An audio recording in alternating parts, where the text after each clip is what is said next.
puffing and panting from the exertion of setting up the tent. I had practiced in our backyard, and it was hard there, especially after I realized from the twitch of her bedroom curtains that Mom was watching me. Now in the real place, with the fresh breeze and scent of forest behind me, under the glow of the city-free sun and sky, it was harder. I wondered how hard it had been for Anna, my sister. It was her tent. It would have been different for her, of course. She had had a friend with her. Fat lot of good it did both of them. Just as well, I was alone. Eventually the tent was up. It looked much smaller than it had in our backyard. I shivered. This was the spot they had spent their last night. I couldn't be sure it was the exact spot they had pitched the tent, of course, but I knew I was in the same grassy enclosure where the murders took place. It was so beautiful.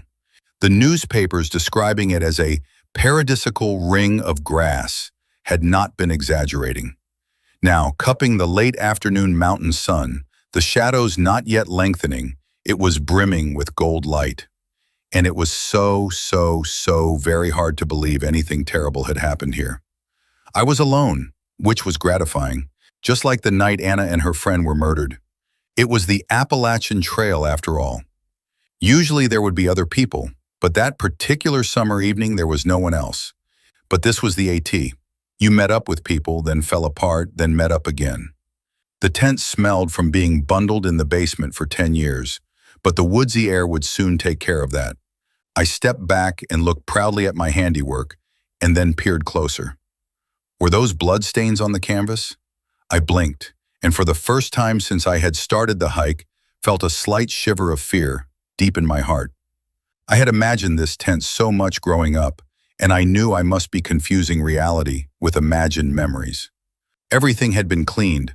I'm not sure how I knew that, but I remember hearing those words spoken to my mother by someone at the door. I had been 8 when Anna had been murdered, in this very tent, in this grassy circle, in the heart of the AT. I had grown up under the shadow of Anna's murder.